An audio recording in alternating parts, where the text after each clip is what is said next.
Welcome, everyone. I am John Ryan, and this is the Predictive Playbook Sports Betting Show for Thursday, November 16th, 2023. And I am pleased to be with my co-host, Tony Mejia, formerly of WagerTalk and formerly of it's not really formerly. We used to do the Manny's Irish Pub Sports Betting Show with Rob Vito and Tony Finn and a bunch of other fun people. And we'll look to kind of recreate that again, I think, Tony. That was a good show, but I'm glad that you are my co-host here. And if you don't know Tony Mejia, folks, this guy really knows the NBA and college hoops landscape. Plus, he's quite good in the NFL and college football as well. And he wouldn't be on the show if he wasn't one of the best. So give him a big shout out on Twitter if you're not already following him. He's a tremendous follow. He also does writing for the Sporting News, which is a major publication. So a lot of information provided by Tony, and he and I are going to be doing some exciting projects moving forward into 2024.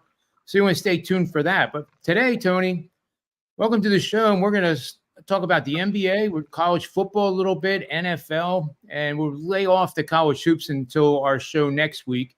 But we are planning on doing this show, everybody, every single day at roughly 2 o'clock. That time probably gets firmed up a little bit over the weeks ahead going into 2024. But nevertheless, we will try to do one every single day that is possible. What is new, Tony Mejia?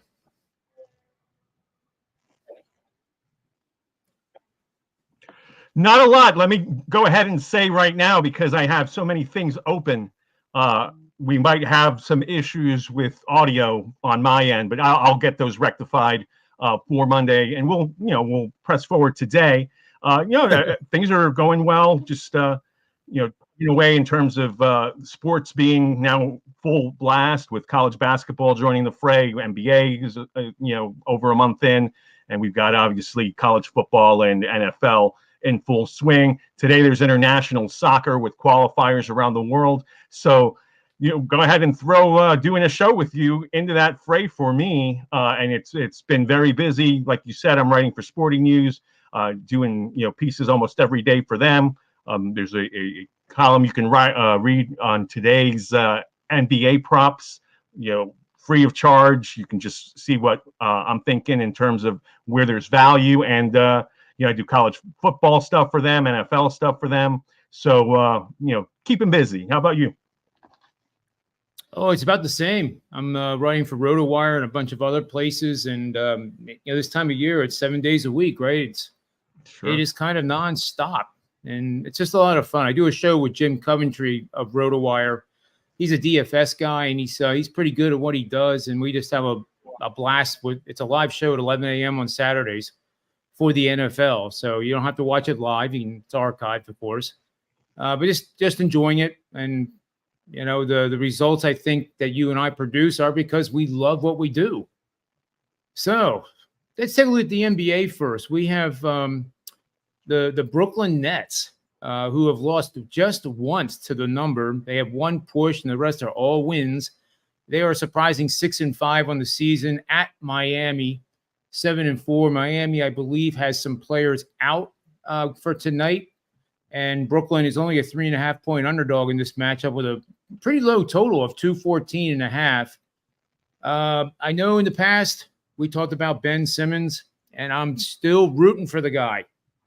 I want to see the guy do some triple doubles, Tony, and it may not happen, but so far he looks like he's playing. It looks like he's engaged. His defense is the defense that I remember when he was on the Sixers. So, I'm not saying he's going to be a player of the year anytime soon, but, maybe he could compete for a comeback player if things start rolling for him and he rolls up, 8, 9, 10 triple doubles this year. That would be pretty cool to see. I always like people doing well and not, guys that are just not reaching their full potential. And if he doesn't want to reach his full potential, that's fine. But I root for the guys that are trying at least. And as long as he continues to try, I'll be in his corner. But what do you think about him in this game?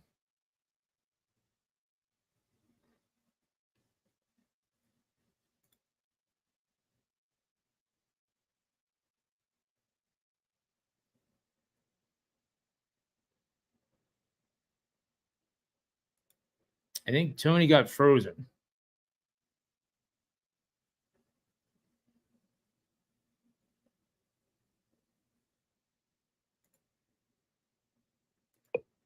leave him wide open on the perimeter, and he doesn't want to shoot it. So, from that standpoint, we'll see. He was in a good lather there for a while, and now he's out for the foreseeable future. So we'll see. That the Nets are, you said, surprisingly 6-5. It is somewhat surprising because they lost center Nick Claxton for a while there. Now he's back, and they've got a lot of pieces there. Cameron Johnson was also out. Now he's back as well. So Jacque Vaughn's done a nice job of getting guys in and out of the lineup and still staying afloat. We'll see how they handle the Heat tonight. They played on November 1st, and that was a game where Brooklyn was down 15 points and came back and won in the second half and held off Miami late. So this will be their second game in South Florida in a little more than 2 weeks' time. But yeah, completely different Heat team in terms of no Tyler Hero.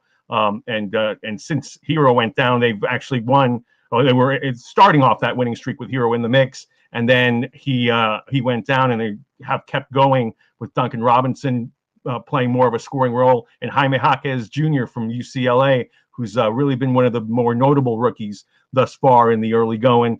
He's been playing a key role as in that closing lineup on both sides of the floor. Willing defender, good rebounder, good passer. Has hit some big shots. So Miami's an interesting team. Jimmy Butler missed all of the preseason, and it took them a while to ramp up. They were 1-4 after that Brooklyn loss and haven't lost since. They've won 6 straight. So we'll see how the Heat goes tonight.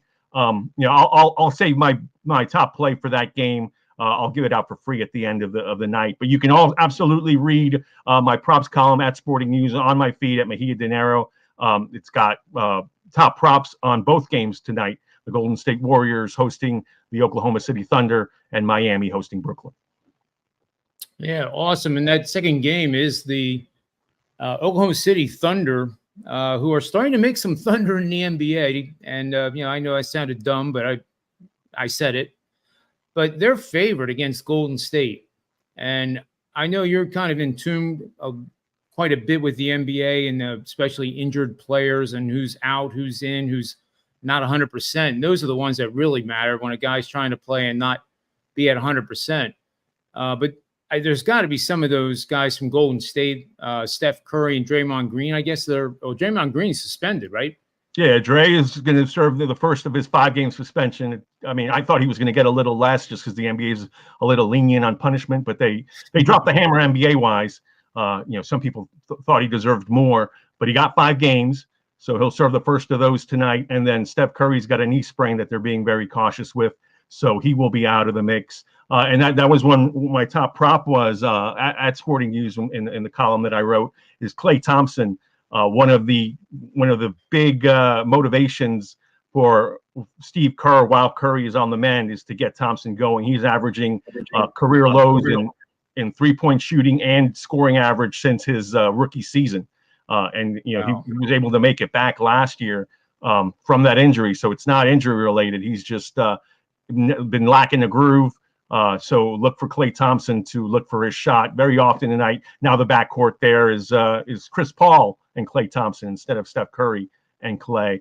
And we saw the Warriors drop 2 in a row to Minnesota, and now they'll try to snap that losing streak against Oklahoma City, who has a better record right now. So that's why they're favored, healthy and whole, and playing a little better. Yeah, they're an exciting team. I think they're very young too, and probably an example of what the NBA evolution of the game is taking place. Both them and San Antonio are, I think, showing you glimpses of what this game is going to be like 3, 4, 5 years down the road, maybe even sooner. But it is fun to see these teams that were the doormats now starting to get better, play better. They're more competitive. It's not 20-point blowouts every single night. So it is pleasant to see. One last question in the NBA for you, Tony, because I would be amiss if I didn't bring this up. James Harden. And I'm sure you heard what he said on TNT about not being in James Harden shape yet. He didn't have a preseason, so give me a break type of thing. I mean, the guy could have had a preseason in Philly if he would have shown up like he was expected to show up for practice and play some games instead of being in Houston or LA or wherever the heck he was. And it kind of rubs me the wrong way. So I'm kind of like bittersweet here at the Clippers. although I like Paul George, it's kind of hard to root against the Clippers because of guys like that. But Harden hasn't won a game with the Clippers yet.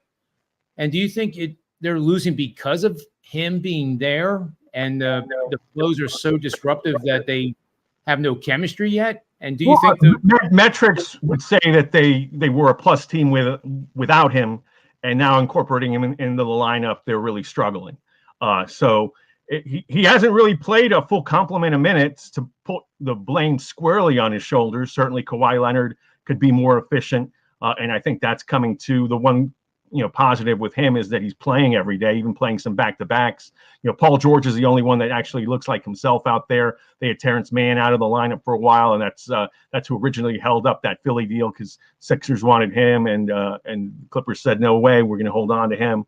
So you presume that once they figure things out, whether it's having James Harden come off the bench or having him, get better acclimated to that first unit, and having Russell Westbrook and Mann lead that second unit, that their depth is going to win them a lot of games, especially once we get into the grind of the season and some guys sit and they still have a full complement of players who, are game changers every single night. And Ty Lue is a heck of a coach. He's got a proven record, but right now, they're obviously struggling to get things going. This in-season tournament makes things interesting. I know I wanted to talk about a couple of games tomorrow because you're starting to see that some of these guys are really being adamant about taking those games more seriously for their younger teammates that could use the money. I think every member of the winning team gets $500,000. Who can't use $500,000? Even NBA players, that's not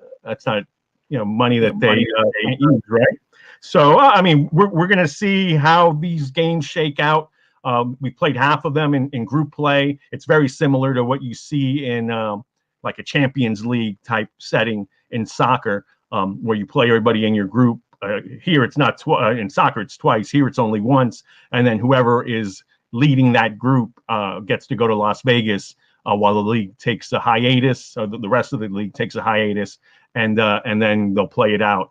Tournament style. So it will add spice to the rest of the NBA schedule, Tuesdays and Fridays over the course of the next few weeks, and then we'll have a full slate of games in group play tomorrow to see how groups further shake out. But certainly those games take on more of a playoff feel this early in the season. So that's always fun. And it really does become this. And I mentioned this to you before we started, that college basketball has been very tough to navigate early on, because I rely on numbers and certain things to make those plays that, typically I'm great at college basketball. Right now, getting early returns and then seeing a product out on the floor where, guys aren't together, or you see that they're either out of shape or not cohesive. Last night, I did hit my top play with Temple. Rutgers beating Georgetown, and Georgetown has a brand new unit with Ed Cooley, now the head coach, the former Providence coach, and Rutgers barely got there. They won by 11, favored by 10 at the rack. So very interesting. You still got to watch. You still got to make your educated guesses at these games, but certainly it's tough. And we had the Champions Classic earlier this week with. Duke and Michigan State played a great game, and Kentucky gave Kansas more of a run than I thought they would. Kentucky's got a bunch of stud freshmen, best class that Calipari's had there in a while, but they still got to rely on their older guys, especially with some of their bigger players, stature-wise, not eligible or not healthy enough to play yet. So, college basketball, the landscape is going to change over the next couple of weeks. But look to take everybody on that ride there. And NBA, like I said, very interesting with this in-season tournament. And teams like the Clippers, they're just trying to get to that week off to get another mini training camp underway. So we're kind of breaking this down in a couple of seasons. Yeah.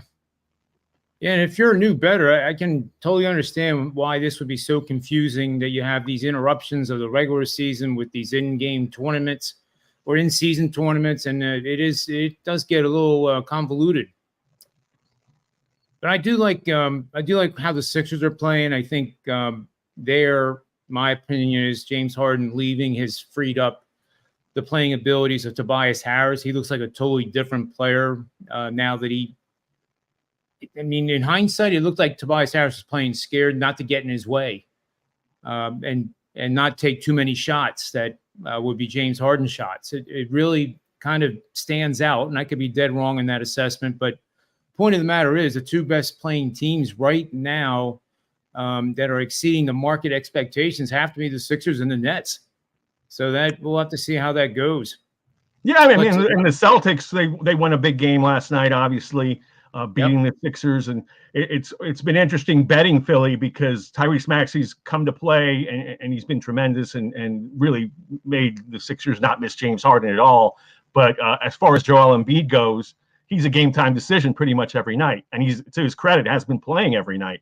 Played a back-to-back just now, but you don't know until 7 o'clock on a 7-10 game if he's actually going to play. So that's been interesting. The guys that they got from the Clippers in that trade, Robert Covington's in the starting lineup, but Nicholas Batum has been out due to personal reasons. I think he'll play this weekend, and he's a piece that you have to have in that lineup for them to be whole. And depth matters in the NBA more than perhaps in any other league.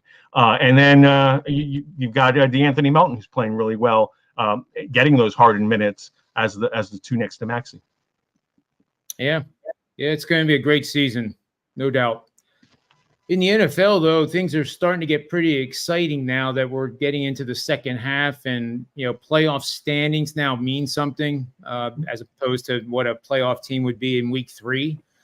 Now you have the AFC North with all those big teams, those 4 teams. Only Cincinnati, despite having a winning record, 5-4, would not be in the playoffs. Baltimore, Cleveland, Pittsburgh would all be in as either a division champ or a wild card at this point.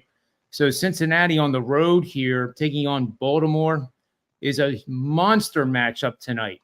And as we know, if you blindly bet the under in these primetime games, meaning the Sunday night game, Thursday night game, Monday night football game, and you bet the under in all of them, you've done very, very well. It is now 26-5, I think, to the under, which is the all-time record for this type of stretch in a under or even an over or ATS run. It's unprecedented. What I learned with my numbers, Tony, is that you cannot think that this is going to bounce back. This is not a situation where Apple Computer sells off 20% and then you expect the bounce back to occur. There's possibly no bounce back at all with this over. If the over goes 2 games over 500, it'll match the season record for unders, which was 67% in primetime games back in 2012. So I just wanted to put that cautionary point out there that, taking the over tonight because the under in the prime times have done so remarkably well is probably not a wise decision. And this total now is 46.5, and that's above any of the previous average week totals too. So it may play over, but don't bet. If you like the over, make sure it's not because the under has, won just about every single game. You're saying don't bet the contrarian look at regression of the mean. So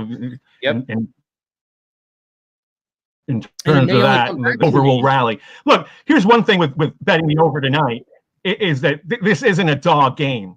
And normally we get these dog Thursday nighters. Certainly you mentioned the Sunday nighters and Monday nighters, and those are marquee matchups. So from that standpoint, yes, your point is absolutely valid. But Thursday games, usually they put teams that few people are really not interested in, but really get to see on a weekly basis, and then you give them very limited time to prepare for one another. And coaches in football, especially at the pro level, are typically conservative, trying not to beat themselves until the game plays out, and then you get to the second half, and then that's when you really try. These tonight, it's division rivals that know each other extremely well. They already played once back in week 2, I think, and it's Lamar Jackson's actually healthy enough to play because he's missed the season finale last year, and he missed a game the year before that against Cincinnati. Desperate Cincy, no T. Higgins, so Joe Burrow is going to have to force feed Jamar Chase. I really like Jamar Chase prop tonight, over 80 yards. He's eclipsed 80 yards in I think 5 of the last 6 or 7 games. Don't quote me on that stat specifically, but it is a high average. Since he kind of chirped about not getting the ball, Joe Burrow makes sure he gets the ball. Burrow's playing like himself again, and they won't have Marlon Humphrey out there, Baltimore, to be in that secondary. And from the Ravens standpoint, you had a healthy Lamar Jackson. They just lost a shootout to Cleveland in the last action that Deshaun Watson's going to see all year. And for Baltimore, they've responded well off of their 2 losses this season. They bounced back with emphatic wins. So heck of a matchup. Best Thursday night game we've had by far. And looking forward to seeing it. And we have no inclement weather tonight, so that's also a plus if you're on the over. And I think I'm going to use live in-game on the over. My models are a little bit on the over, Tony. So, I love doing the in-game stuff. So this division matchup could start out pretty slow, like 2 teams. They know each other so well, as you said.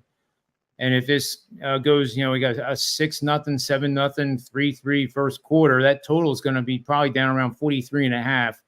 So I think that's how I'm going to look to play this instead of playing it pre-flop. And it's not a big one. It's not an 8-unit bet, but I might get 2 or 3 units on it as the game progresses. But I think anything south of 43.5 in-game during the first half only is probably pretty attractive in my opinion. I like how the Cincinnati in-game has become such a game changer. I mean, it really has. You can bet the game at any point, and this is the same in basketball, where you can get a pretty good line. I got a user yesterday on X was saying, what happened at the end of the Rutgers Georgetown game, because I missed it. I bet 11.5. It got up to 14 in the final minute, and he unfortunately got screwed by the Hoyas. Rutgers just tries to run out the clock. Georgetown runs down, hits a 3. He loses his bet, but the bet was 10 pre-flop. And then during the game, it fluctuated from, below 8 to as high as 16. So, you almost have to stay consistently on it and watch a game and understand exactly where you think it's going to end up to bet it that way. And that's easiest to do with football. Yeah, and I think 10-point swings are pretty common, especially in the NBA, meaning 10 team scores 10 unanswered points. Mm-hmm. And if that team is scoring 10 unanswered against the team you bet on pre-flop, then that's the perfect time to add another 10%. So a lot of times I recommend the clients do 50% pre-flop, and then if you're going to watch the game, then have fun with it. Do 10% on every single one of those runs and build a position. And that will work out over time, and that will actually increase profitability at the bottom line. Not for every single game, but more than half of them. That's for sure. Probably more like 60% of those extra bets really do help the bottom line. So that's definitely a good advice to use. I usually don't try to. I've never bet a line that is worse than the pre-flop. If it is, then I just don't bet it. Kind of like building into a stock position. You have a price in mind at Apple at less than 170 is where I want to own it. So you do a little bit of 170, then, it's 167, add a little bit more, 162, 165, whatever. And suddenly you have a full position. Yeah, no, I hear you. Yeah. So that's just my 2 cents. In college football, I don't have anything really of merit on the Boston College Pittsburgh game. The Pittsburgh got beat by Syracuse last week. At Yankee Stadium. And Yankee Stadium, neutral field.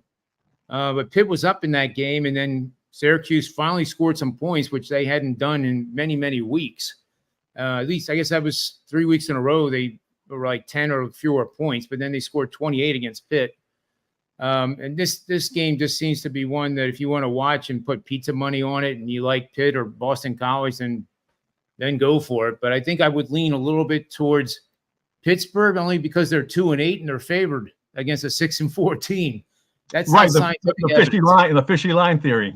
I saw that. I was like, well, I don't know what people are saying. Pittsburgh is probably, we don't know this for sure, but Pat Narduzzi's probably going to be on his third quarterback tonight because they benched the first guy, made him a tight end, the Notre Dame transfer. And now the Penn State transfer has been terrible the last few weeks. So they're probably going to be on their third quarterback tonight. And Boston College got blown out last week by Virginia Tech, already bowl eligible, couple guys out for the season. So, that's a game you can take your pick on. I have it out as a client play, so I can't really give it out for free here. Yeah. But in terms of that matchup, I'll be tuning into it on a tablet, but my attention will be on the basketball and on the Steelers, on the Ravens and Bengals. And then we have Michigan, the Michigan Wolverines, with the motivation, the extra motivation of not having their head coach on the sidelines. I'm at a loss of this whole thing because a rule's a rule. If you think it's stupid stealing signs, we try to do that in baseball a lot, and sure. you try to read the signs of a third base guy, and sometimes you get lucky and you see a pattern, and you take advantage of it. But to do, to break a rule that it is in the Big Ten bylaws, I just think that this is hardly a punishment to suspend just the head coach. If anything, I think it motivated the team when they went to Penn State and they ran the ball 34 times in the second half without throwing the ball once. It just, I don't know. Michigan is against Maryland at noon on Saturday. Maryland's a 19-point dog. There are teams in college football, and it happens far more in college football than the NFL, as you know, Tony, where a 17.5 point or more dog wins the game outright. It happens a lot in the SEC, more so than other conferences. But do you think Maryland has any shot at all at Michigan? Could Michigan just, fall flat because they now only have Ohio State left on the schedule, so to speak? I don't think they'll be caught looking ahead. If you watch game film, if you're Michigan, now they have Harbaugh all week, and you just can't coach in the games. You see that Talia Tagovailoa is very talented, and you can't sleep on him. And they have some pretty good receivers. They played with some decent teams. They just don't have staying power, I don't think. And I think Harbaugh not being there doesn't really affect them. I have a hard time believing that Jim Harbaugh doesn't have a way of communicating in game what he wants done, and that they're not game planning for certain. Like I'm sure he had a lot to do with let's just keep running the ball down their throats against Penn State. So but I'll say this: I lost pretty significant bet on Michigan Purdue, the night game that they played, because that was when the scandal really broke, and the Purdue coach said, "Yeah, we saw him, rookie head coach. I thought they were going to drop the hammer on them." I played first half and full game. First half, they sleepwalked. We saw missed throws by a kid that hasn't missed throws all season. And then on the final play of the game, essentially, Purdue got the backdoor cover. So it is a significant amount. Probably a game I'd stay away from. But I don't think they'll miss Harbaugh, and I don't think they'll be caught looking ahead to Ohio State. You think Harbaugh comes back to Michigan next season? Probably not. I think he's done with this. And if he gets the right offer, he'll be in the NFL with his brother. Yeah, I think he didn't do an extension with Michigan last year, but I guess that probably has a lot of contingencies in it. Sure. That would allow him to get out of it. Yep. But still, it's just kind of a bizarre situation. It really is. Well, I mean, look, if he enjoys his job, maybe it's worth the strife is worth it to him. Especially if they're able to go ahead and win it all. But conversely, if they win it all, maybe what does he have left to accomplish? He's already done this in college for a long time. It's at Stanford and now here. So maybe the NFL is screaming to him. Maybe he takes a year off. Who knows with that guy? But it wouldn't be worth it to me to deal with the scandals that he's been dealing with, where he has to testify and all of that. Yeah, that would be a disaster. But nevertheless, I guess the Final Four is going to change because somebody's going to have to win that Ohio State Michigan game in the college football playoffs, and whether it's Oregon gets in there for that last spot, or maybe a Texas if they are impressive down the stretch and win the Big 12 title in a convincing fashion, it's kind of up in the air. And I think Florida State is the team that I like the most right now to win. I think that's where the value is as well, because Michigan win the whole thing. Yeah. Okay. That's it. You're the first person I've heard say that, and I live in Florida. But I mean, I think it's because we're seeing them as the new kid on the block, since they haven't really done this in a while. I mean, I guess since Jimbo Fisher had his best team here. But it's a team that's got to get by Florida, and Florida hasn't been much, of late. And they're going to try to get bowl eligible this weekend against Missouri, and if they can't, then that game against Florida State, which is in Gainesville, by the way, is for their bowl eligibility. And they don't plan on making a coaching change because they've done well in recruiting. And Graham Mertz, the Wisconsin transfer, has actually played well, but that defense can't stop a nosebleed. So we'll see what the Gators are able to do in terms of playing spoiler. But certainly all those guys would love to ruin FSU's national title hopes. So that's going to be interesting. Oregon, Washington, potentially in a Pac-12 championship rematch. I mean, there's a lot to continue to be played for with all these games, and Alabama, Georgia, obviously, in the SEC. Yeah, I mean, Alabama is, when was the last time you saw them flying under the radar? But they almost feel like a team that's lost 3 times. They only lost once. They've been in a lot of close games, but they're running on all cylinders now, and they made the quarterback decision to go with the one guy, and they are definitely right there. They obviously would have to beat Georgia, but Georgia has a pretty tough matchup in their own right this Saturday, which is an automatic win either. So, boy, wouldn't that be something that Georgia lost?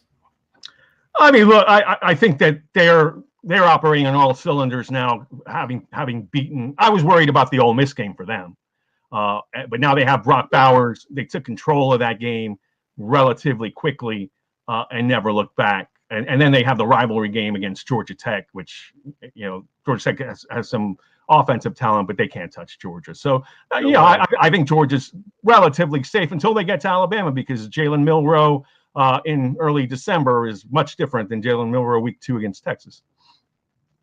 Absolutely. Yep. And Georgia can lose this game, and I don't think it hurts them because they'll still get to the SEC championship game. And if they beat Alabama, which is really what the matchup is going to be right now, I can't see it going any other way. I mean, you can worry about Georgia against Tennessee because Tennessee has played giant killer before, but I just don't trust Joe Milton as a quarterback enough to think that they're going to put it together for 4 quarters. They had Alabama on the ropes at halftime. And then Alabama figured some things out and held them scoreless in the second half. If Alabama did it, Georgia, I think, is going to be able to do it. So, and Georgia's healthier than typical teams at this stage of the game. So, it's not Hendon Hooker like last season. It's Milton who, he can beat you for maybe a quarter, but I don't think over the course of 60 minutes. So, I mean, it'll be an interesting game, but I think Georgia's flexing some muscle this month. I agree. Georgia's a better team on both sides of the ball too. Tennessee would need everything to go right to have a chance at the upset, but it's fun to think about it. I have a best bet for our show today as we wrap this one up, Tony. And I've been, my models have constantly been picking up on Syracuse this year. And in the beginning, it was great. They were coming to spread easily. And then all of a sudden, we hit a spot where they didn't do so well. But it's been several weeks now since it has been on the radar. And it is on the radar against Georgia Tech. They need one more win to get to 6 and be bowl eligible. Georgia Tech has a game with Georgia, as you mentioned, next week.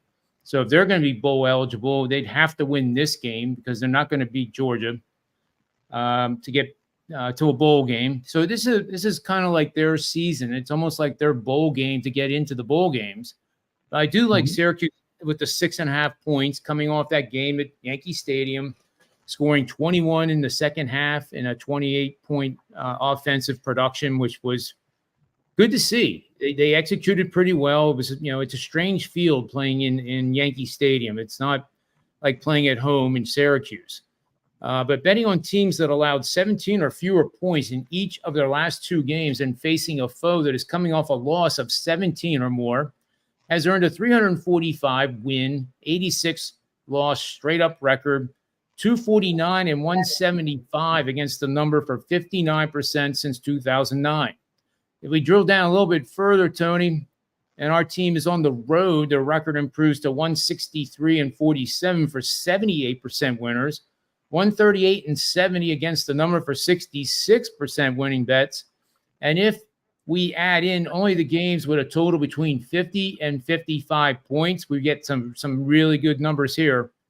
These teams have gone 48 and 10 for 83% straight up, 43 and 15 against the number for 74% winning tickets.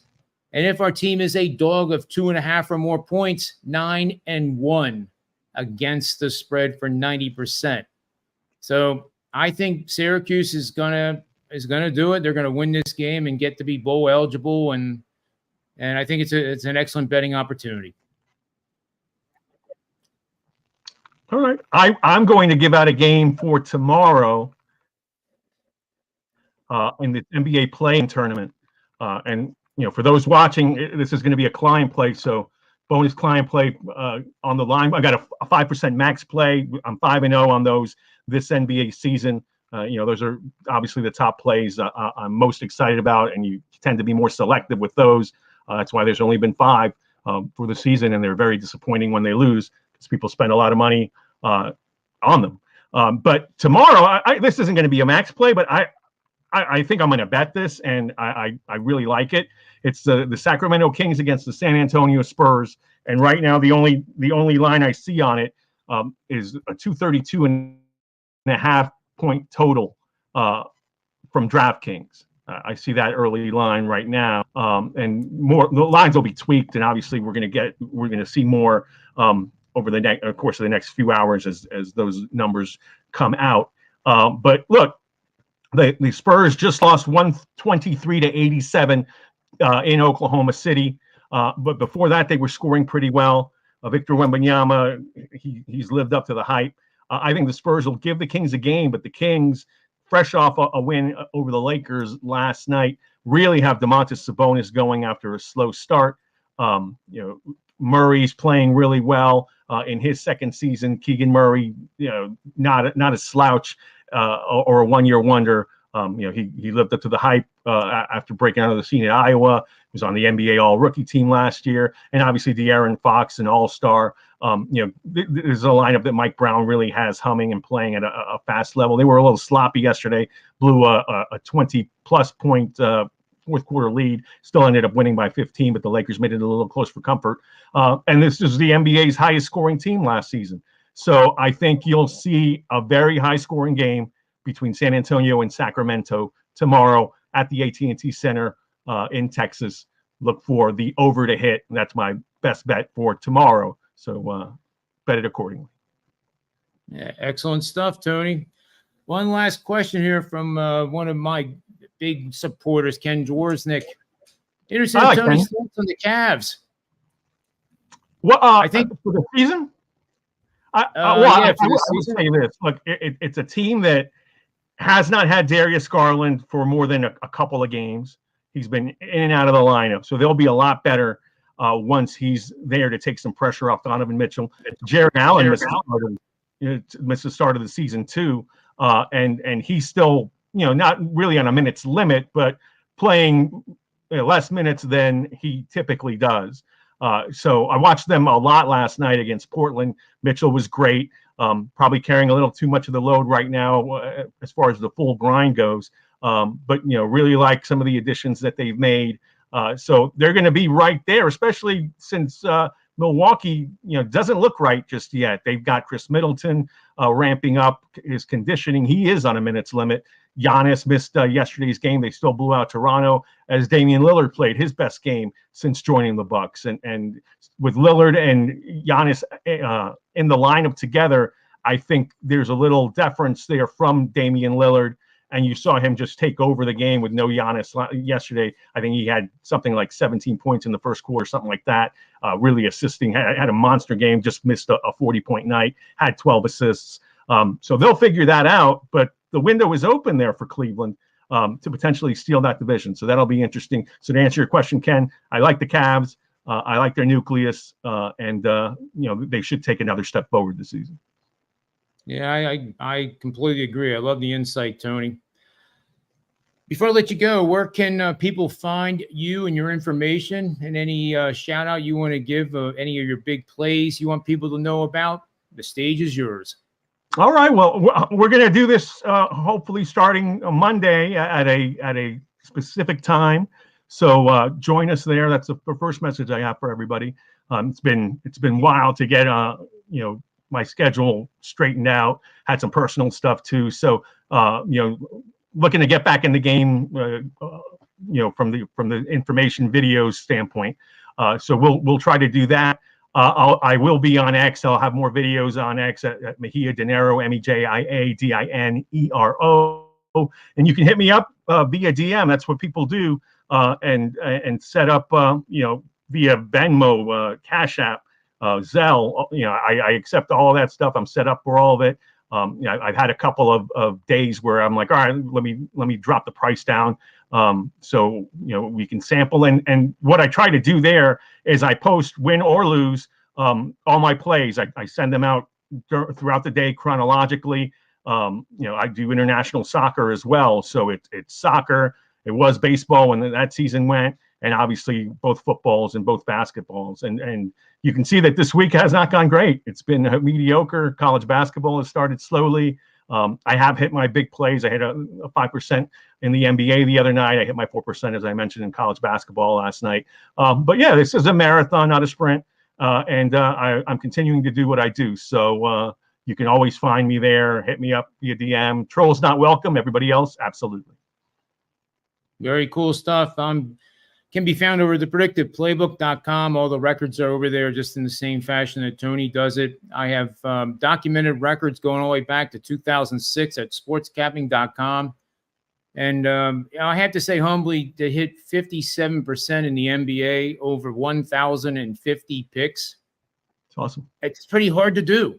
It's pretty hard to do. It reminds me that, anybody that can win 10 in a row, I mean, all of us can do that.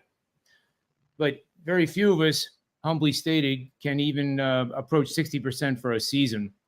So Tony does that, and you want to take advantage of his plays, put us together, make us a team, and I think you'll end up being pretty happy. And by the way, to flip a coin and it comes up heads 10 times is 10 billion times less likely to happen than flipping tails 600 times in 1,000 flips.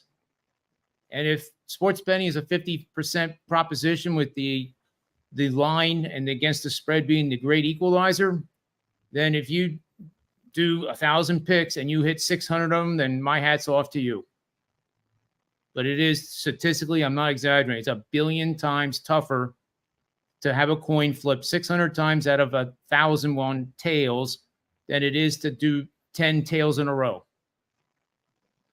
Same thing with sports betting. You see somebody that's won 20 in a row, that's great. But you and I have been around a long time, Tony, and we know that 20 in a row doesn't happen very often. Even 10 in a row doesn't happen very often. When it does, we know the regression's coming. It's not hit 20 in a row, but yes, try not to hit 20. Try not to lose 20 in a row. That's more important. But yes, it is what it is. You wake up days in this business saying, "Man, have I forgotten how to do this?" But the fact is, the knowledge that you've acquired over the years and what transpires in these games and what goes into actually winning long term doesn't go away. So you just gotta keep at it. They call it a grind for a reason. Well, that'll conclude the show. We'll be back again on Monday. I do have a show tomorrow at 11 a.m. On the Predictive Playbook channel, so be sure to watch that with Rudy Reyes, and Barry Long is going to be joining me from the Pointsville app show that I was on Major League Baseball during the season, which was great. So we plan to have some fun then. And always remember, until these shows start, bet with your head, never over it, and may all the wins be yours.